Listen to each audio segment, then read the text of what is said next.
Happy movie review to you. Happy movie review to you. Hey guys, Nick here from Just Few Studios, and I am back with another video. Now today we are doing a movie review for Avengers Age of Ultron. Now sadly this is not a fancy green screen vlog like I typically do, for the simple fact that I am busy and don't have time to give Avengers the true justice it deserves by doing fancy editing work. But really, I am super busy right now.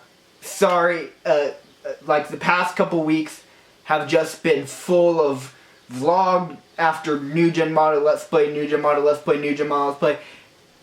I've just been super busy, that's all I could get out. I know you guys want the Transcrafters season finale, but they take a long time to make Transcrafter episodes. But anyway, that aside, we gotta talk about some Avengers Age of Ultron. Now, first off, the first half of this video is completely spoiler-free. The second half will include some spoilers for me to talk to you guys about the epicness that happened. So let's get on to the normal part of the review. Now, when we first kinda, left off, all of our heroes were on Earth and kind of split all over the place. And this is the movie where they come together again to defeat Ultron, which is not really a spoiler because he's in the title, and if you did not see it coming that Ultron would be who they would have to fight, you, sir, cannot read. But anyway, the action is amazing, CGI is amazing, the storyline is fantastic as always. Marvel are doing a great job in that standpoint.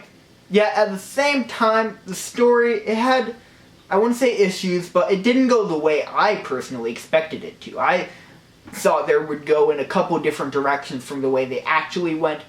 And as a fun fact, the raw cut of the movie, the one they're like, okay, so we've thrown the script and everything that happens, let's piece it together in editing, was about 3.5 hours. They had to cut it down to about 2.5. So there's a whole hour of footage that's all somewhere on some editor's computer that we have not seen. I want to see that director's cut. The movie as a whole was fantastic. I loved it. I saw opening day and the day after opening day, because I'm a nerd, and both times it was amazing. It's one of those movies where at first you go, it was okay. Then maybe if you see it again, or even if you just wait a while, you go, okay, that was definitely better than Avengers 1. Okay, I'll admit it. Type of movie. So, out of my normal, or I guess not really normal, my new rating of out of 10 stars, I rate Avengers Age of Ultron a solid 9 out of 10 stars. Just because there were some, you could tell there were some missing parts that because they cut out of an hour of footage, you could tell some things were a little disconnected. But overall it was a fantastic movie nonetheless. And now on to the date night rate. Now the true test for any movie. How well would Age of Ultron do on a date? Well, I mean, you get the little bit of romance between two characters, two Avengers, and I will not talk about that until the spoiler thing. So, I mean, there's that, but I mean, if your girl likes action and comedy, and guys in tights, you'll be fine. But honestly, I mean, it's no fault in our stars when it comes to, on a date, nor a horror film. It's kind of, it's not up there with those giants of the romance movie department. No, it's definitely, it's not a bad choice for a date. It's one of those, though, that you kind of have to know the girl, I guess, to go, I don't get it, but Sora's so hot, but I don't get anything that's happening. Or if she's a, oh yeah, I read all the comics, oh yeah, Mosier, whoo, no one can lift that hammer type of girl. I mean, you kind of have to judge a little bit, but based on just the average date, I will have to give it a 7 out of 10 stars on a date night rate. So it's decent, it's not necessarily a bad choice, but there are much better choices out there. I don't know if there are any out right now. I'm sure there are. But, I mean, you kind of got to judge with the girl, I guess, with this movie. Well, I guess that's pretty much gonna do it with this review. I mean, from the main part of it. But on a side note, hey, depending on when I upload this video, if I upload it by, tomorrow morning, it will be the day of my birthday when this video comes out. So yeah, leave a like for the birthday boy. But anyway, guys, thank you so much for watching. If you're gonna stay to talk about the spoilers with me, that would be awesome. But if not, you don't want to be spoiled, or you have not seen the movie yet, go ahead. Thank you so much for watching. Please like, share, comment, and subscribe. Share this video with all your friends. And I will see you on the next video. And for those of you who are here to stay, we got some stuff to talk about. So, first up, the direction they went with the movie. I was expecting something totally different. Because if you look at all the other Phase 2 movies that came out, they all ended the same exact way. The hero essentially is kind of really not the same hero they were. They either kind of give it up, hang up their cape or their armor or whatever, to be part of the normal world, if you think about it. Captain America, the Winter Soldier. S.H.I.E.L.D. dies. S.H.I.E.L.D. is no more. Thus, they aren't really anything at all anymore. Thor the Dark World. He says, yeah, I'm not going to play God anymore. I want to be with Jane and live in the normal world. So hanging up the cape, dropping Mosier on the coffee table, and no one will be able to pick it up, because that's how I roll. I'm human. Iron Man 3. Yeah, he blows up all of his armor. They did not even touch on that at all. He magically has all of his armors back. I guess he had a really busy night before, they needed to go to that one place they started the movie. And it's like, well, time to rebuild everything in the next 8 hours. 8 hours later. Alright, well, I doubled what I planned on doing. Okay. Sure. They didn't even touch on the fact that he no longer has the big blue thing on his skin. The arc reactor is just gone. So, why have them on the suits? Just as a power source, I guess? Okay. If you could build 100 suits in a night, I'm sure you can figure out a better power source, though. Maybe not, though. Maybe that's the best power source out there, I guess, is what they're going for. But, I mean, then why did he remove it from his chest in the first place? So with that, and them transitioning into Infinity Wars and Civil War, I expected a little bit more preparation for Civil War, okay? First off, Thor Ragnarok is next, and if you don't know, Ragnarok is the, what are they, Norse gods? Whatever. And Ragnarok is essentially their hell. So I figured that he would have died from Ultron. So in Ragnarok, he wakes up from the death in Ragnarok. It makes sense to me, at least. And second off, if you were not hearing the rumors, Hulk was supposed to be launched up into space. So he could be in Guardians of the Galaxy 2. Because Columbia Pictures owns the rights to a Hulk solo film, and Hulk is a huge character, so they want to use him a lot, so logically, he'd go be part of the Guardians.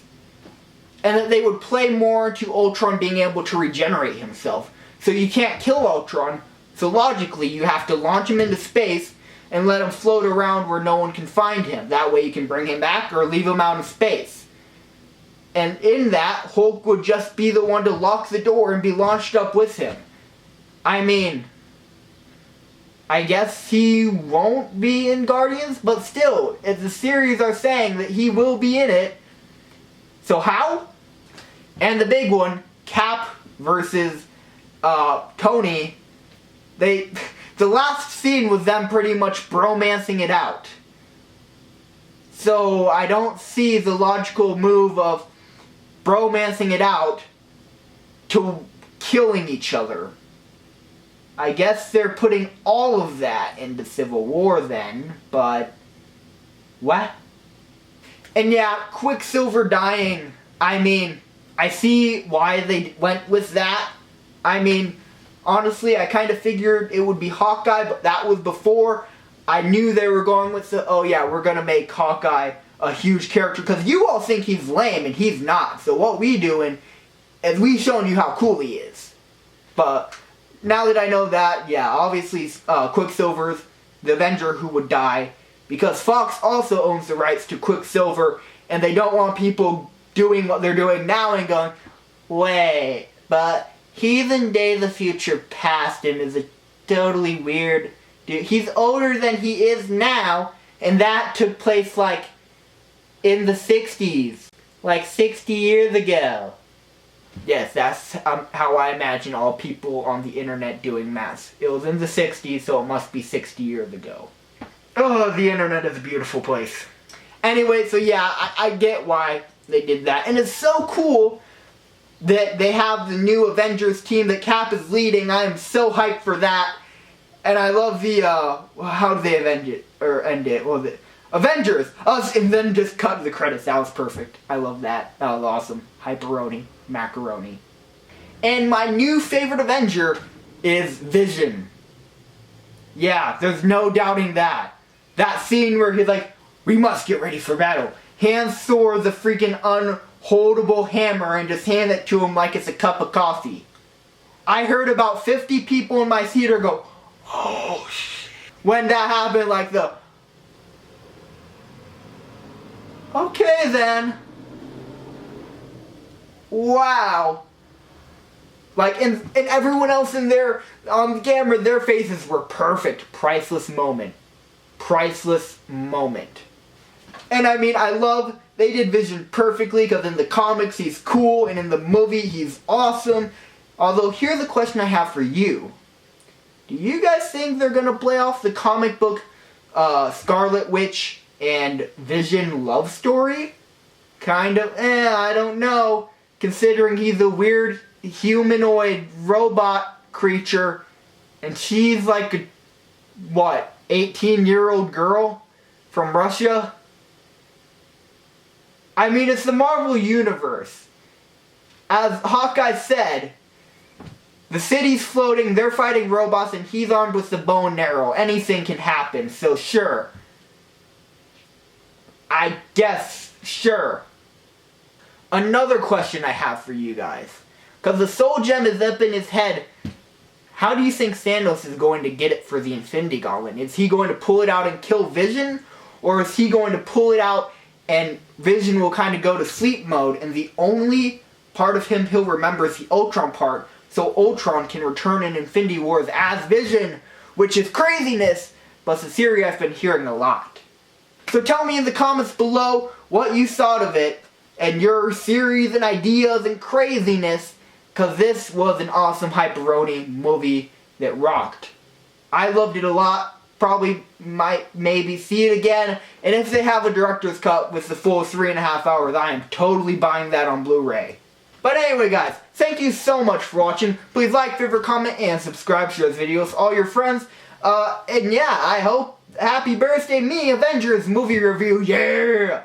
And I will see you guys next time. Peace, woo!